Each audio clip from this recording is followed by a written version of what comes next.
Hey everybody, how's it going? Welcome to episode 10 of the Boost Sauce podcast. My name is Brody White, account manager here at Client Boost. Today, we're going to be talking with two Microsoft executives who are also our lovely Client Boost reps over at Microsoft. Their names Tess Milligan and Evelyn Nichols. We're going to be going over Microsoft network changes that have happened over the past couple of years, as well as what makes the Microsoft network different and their favorite optimizations and tricks.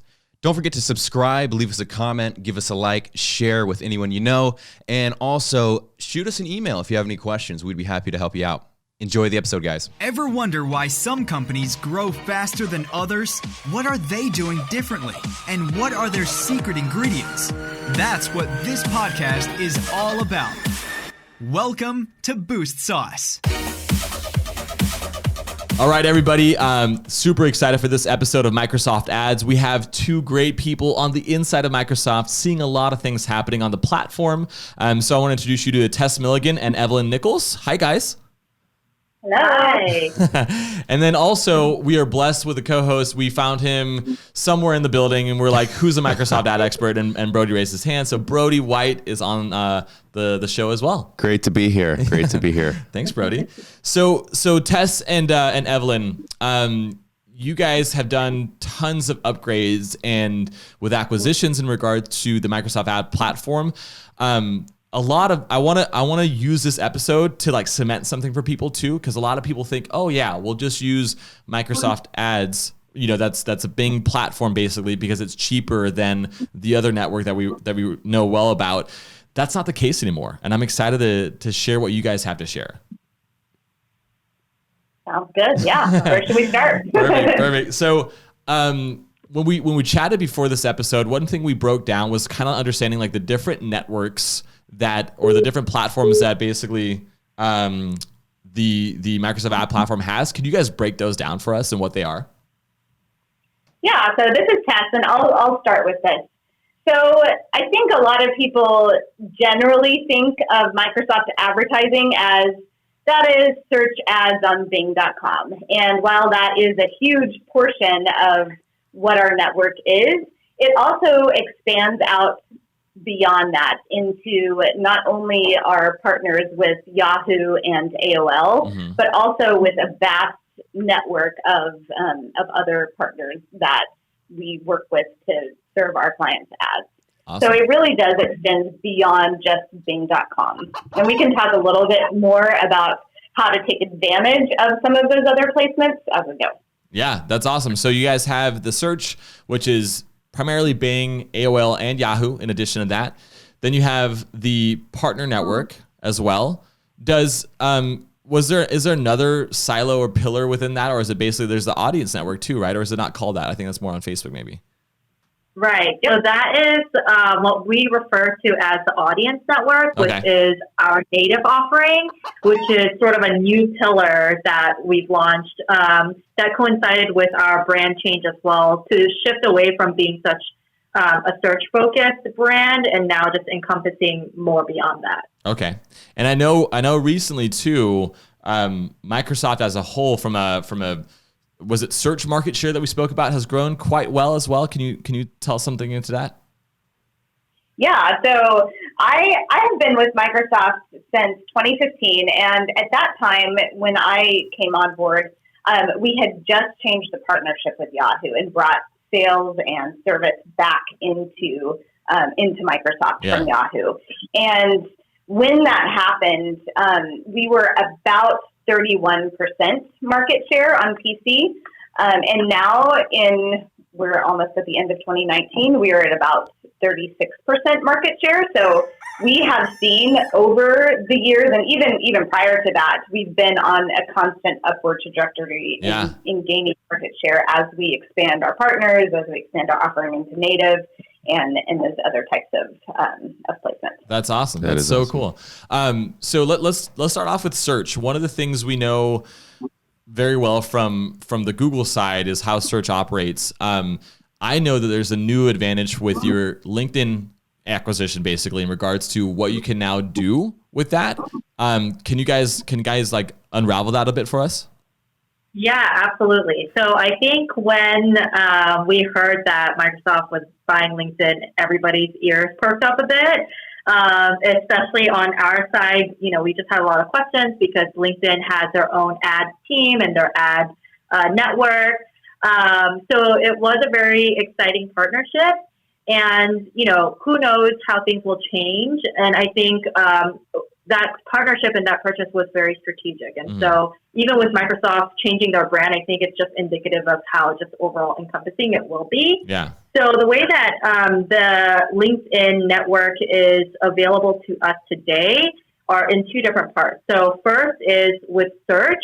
So we are able to, if you're opted into a pilot, LinkedIn's profile targeting pilot, you're able to target using company name, job function, and industry, those types of targets within your search campaign. So just like you can target using demographics or different audience types, you can also tap into, this keyword, but also falls into, this job function as well.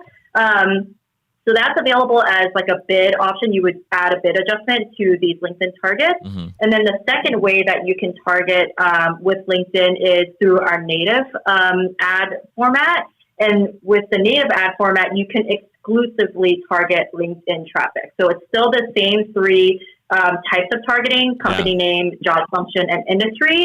But within our native inventory, you can exclusively target people that fall into that LinkedIn target. Huh. And I mean, we'll talk about this later too, like in regards to the cost difference, like because a lot of people shy away from LinkedIn ads by themselves, but don't understand or see or know that you can use LinkedIn targeting for much cheaper elsewhere from an inventory perspective.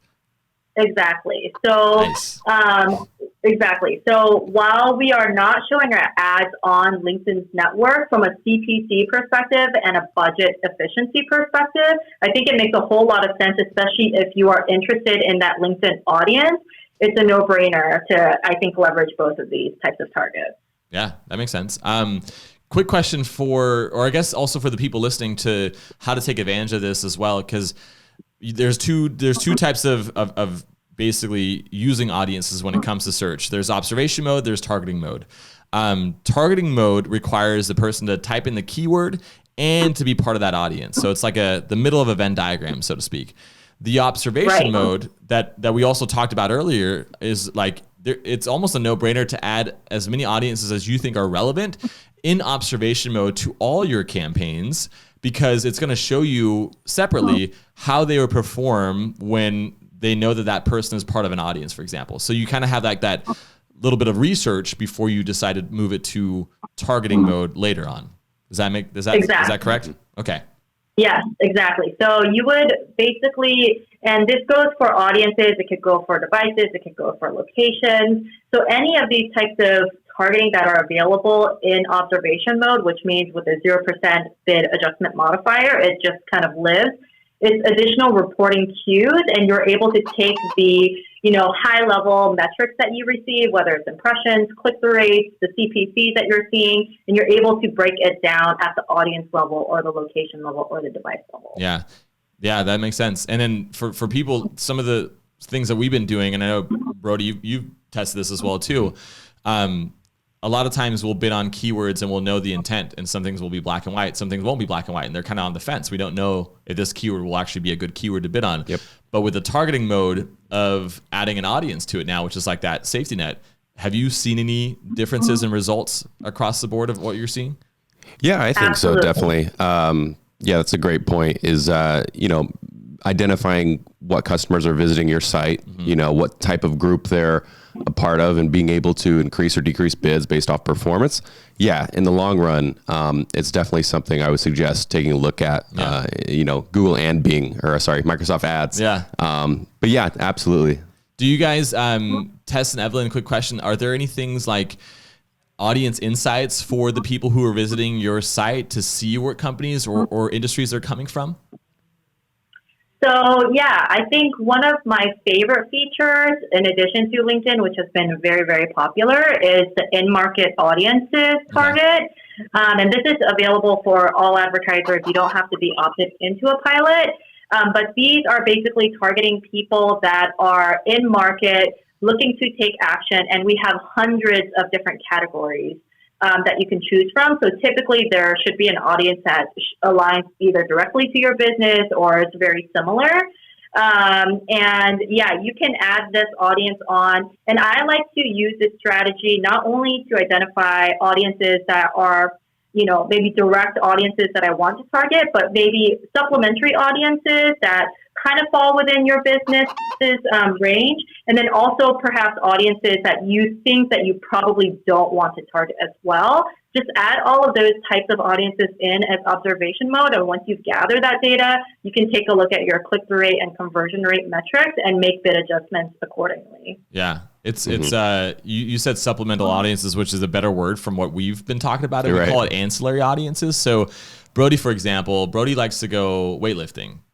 You can't see it on the podcast, but he's a decent sized guy. I'm decent. But what you don't know, better than Jonathan at least. I can tell my voice. Yeah, there's more testosterone in those veins than mine. What you don't know about Brody is he also likes knitting. And so if you didn't just look at him and think that, but those in-market audiences, and you can see where you over-index, would be very helpful. Exactly. So it's like the same, like a real world example, because obviously Brody likes crocheting more than knitting. Everybody knows that. Right. So that's not the audience he would be part of.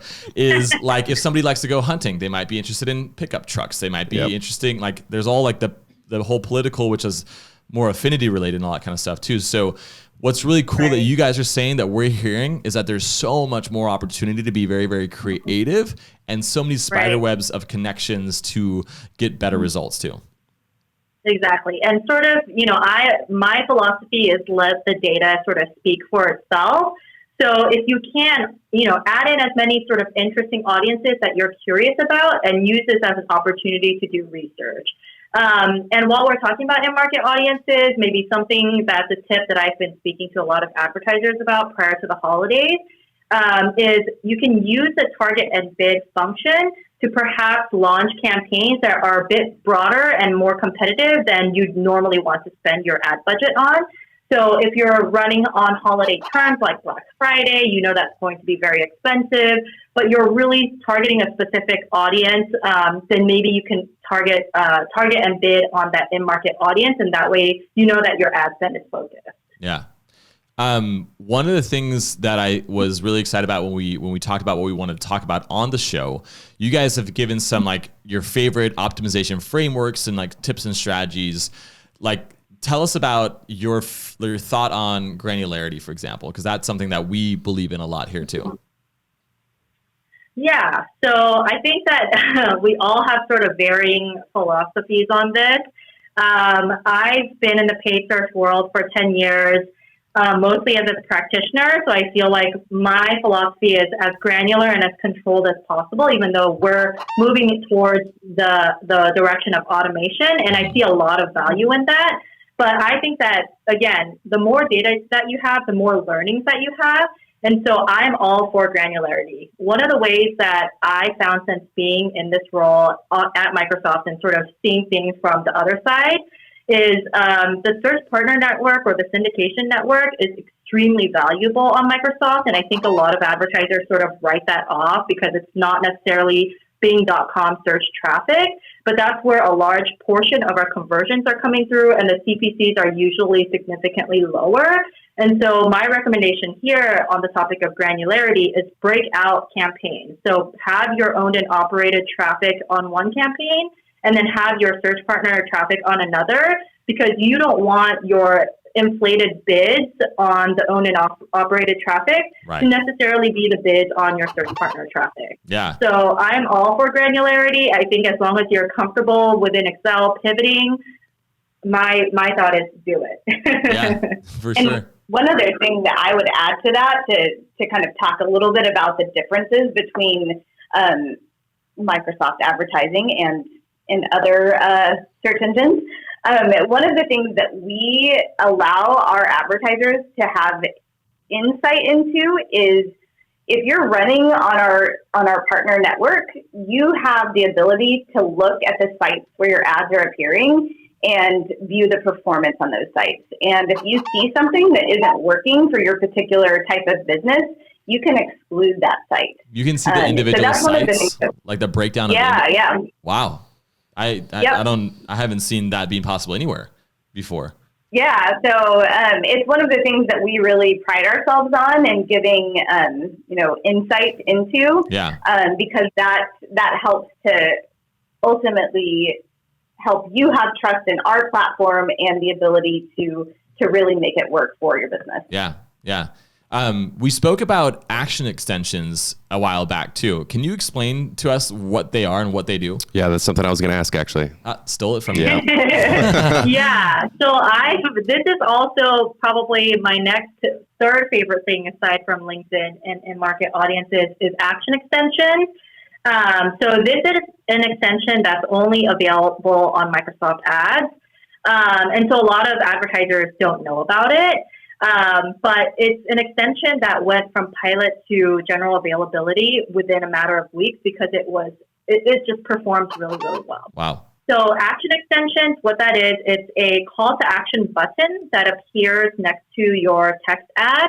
And there's about 60 different call to actions that you can choose from. And to implement it, it's very easy. You just go to your extensions tab, and then there's a drop-down menu, and you can select from the different CTAs available.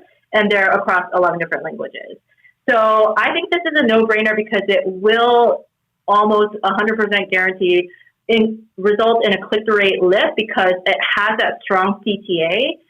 It reinforces any CTA that you have within your ad text itself, and it just helps your ad stand out. My sort of tip that I've been also providing as well is I've been seeing these action extensions all over our SERP. But I never see the same CTA repeated. And so my suggestion is to add as many relevant CTAs to your campaign or account as possible so that when your ad is being served, your ad is more likely to show an action extension because it's not a duplicate of a competitor. Right. Okay. That's super, super interesting. One thing I want to touch on real quickly and before I pass it over to you guys on anything else you want to touch on is can we go a little deeper on like the native advertising side and the partner advertising side with that B2B advantage of the LinkedIn data and what that means for like the cost per clicks and CPMs? Yeah, so I can talk a little bit about that.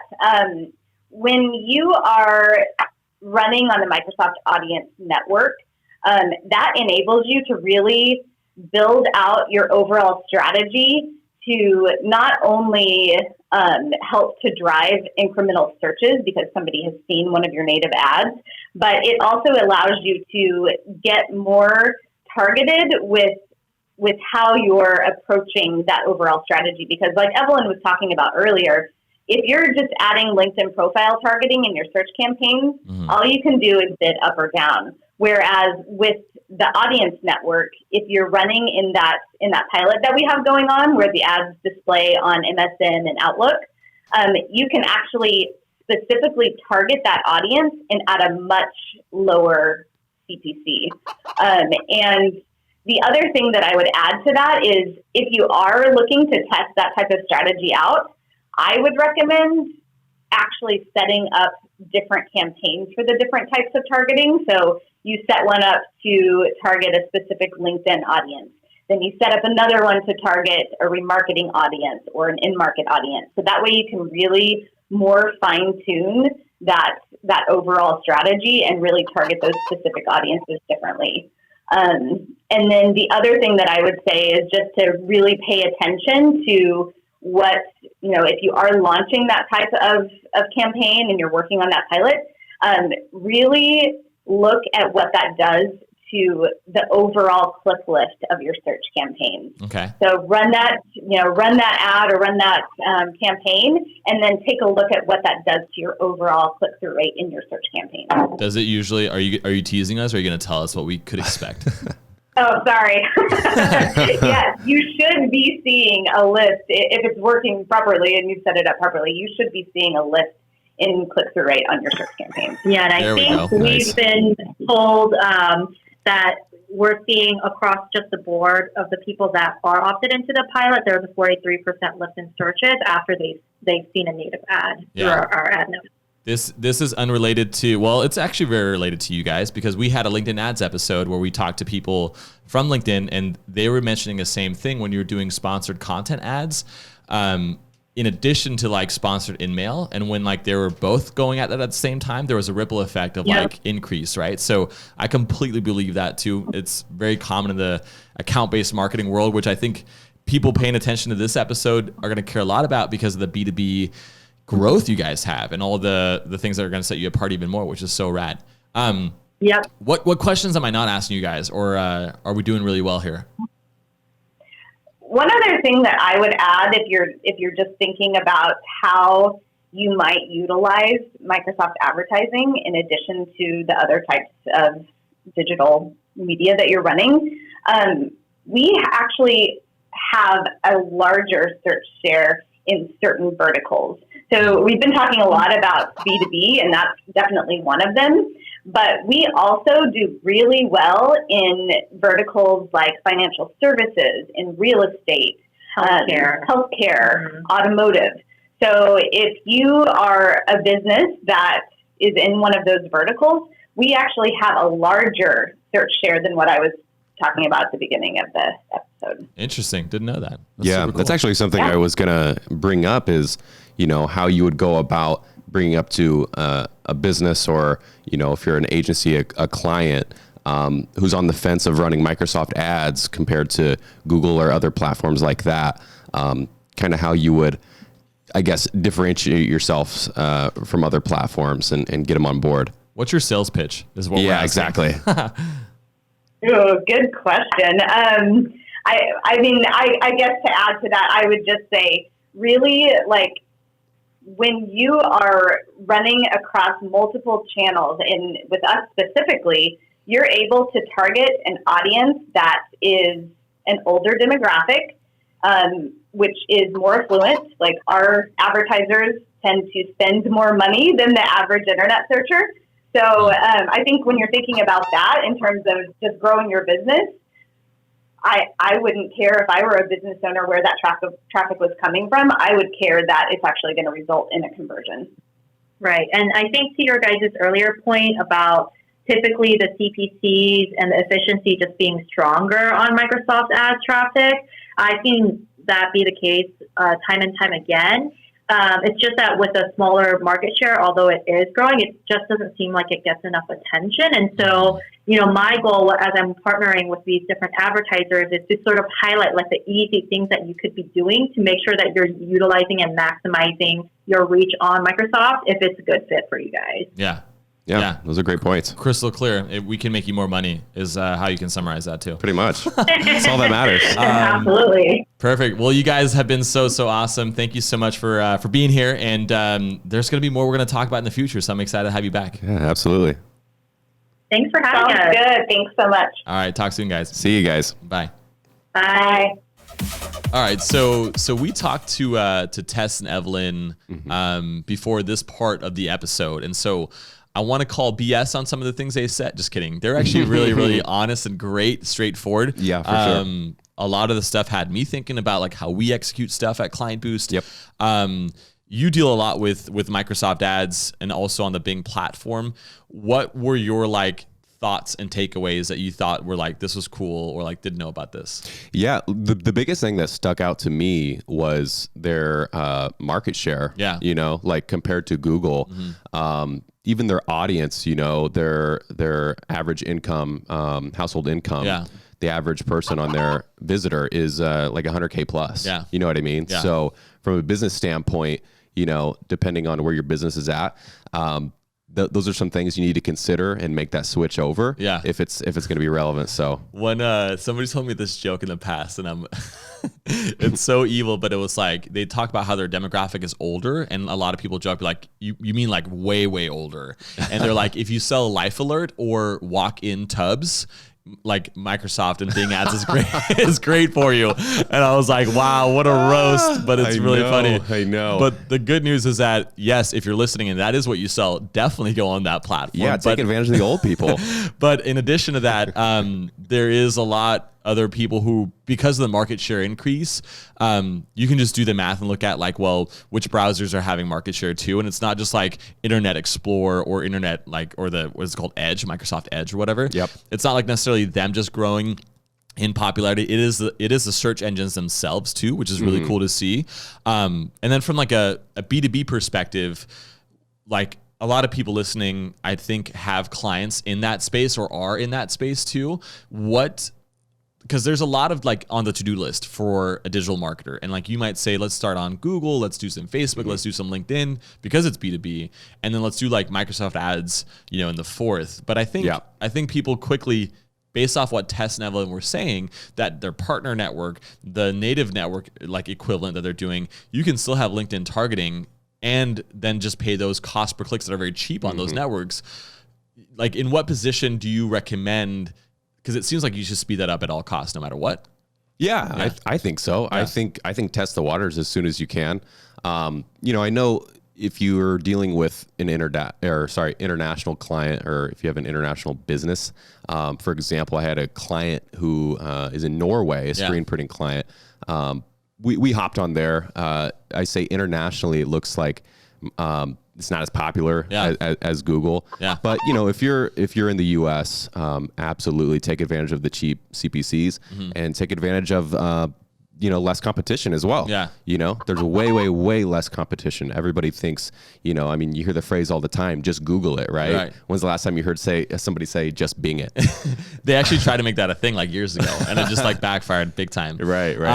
This is so my philosophy on marketing, because I want to be able to delegate too, in the position that I'm in, is I don't really care how much volume of like conversions that are coming from a channel. I just want to make sure that I have the blueprint, that I create the infrastructure, and that it's good, and that somebody can actually take care of it. Like that's my job. I'm an infrastructure Bob the Builder type of person. It seems to me like Microsoft ads, obviously it has way more bells and whistles than it used to when it was just like mainly Bing ads, but it's the same thing with like Capterra, for example, of like anything that's B2B related. Like, get that set up now, and even if it's just like 10 conversions trickling in and you're making money off of it, that's good. Now go on to the next one, and obviously keep tabs on it and all that kind of stuff, and test everything else that people are saying to try it, and all the things they're coming out with. Because Tess and Evelyn, a lot of the stuff they were mentioning was in pilot, meaning like it's not widely released yet.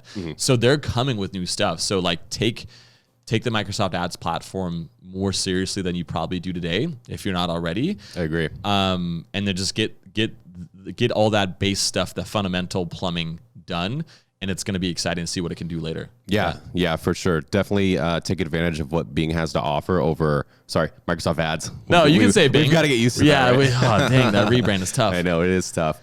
But yeah, take advantage of the extra things that they offer that Google doesn't. Yeah. You know what I mean? And although there's less volume, I mean, your CPAs are going to be super low. Yeah. You know what I mean? And there's always a way. This is like, I know Microsoft ads, I don't think is like encompassing an umbrella term that includes LinkedIn ads, because I think it's still separate, and we did have a separate episode, but it's the same thing with like everything that you're listening to. And it's very stupid advice, but it's really true at the same time. Like, keep testing. Exactly. The bigger thing though, here's a catch. It's how you test and the way that you prioritize those tests. Because a lot of times what we do and that we find success with is like, we talk about PPC temperatures, and you can afford, of course, like the economics of your business can differ, but like if you wanted to go straight to LinkedIn ads, for example, and the CPMs are very expensive and therefore more expensive than any other platform, a lot of people don't look at it and say like, well, what's the cost per sale? Like, what does it actually cost you when you get a deal that turns into something closed on LinkedIn? Like, let's talk about that instead of CPMs. Let's talk about that instead of CPCs. And once people have that conversation, now Microsoft ads starts getting more attractive with everything they have to offer that we learned. Exactly. So, totally agree. Didn't mean to steal your thunder. No, all good. Cool, man. Well, thanks for the wrap up. This is a very, very straightforward episode. I hope you guys got some good nuggets, and excited to see you all on the next one. Absolutely. And I hope you enjoyed my silky smooth voice. Ooh, I'll be back. All right. Bye.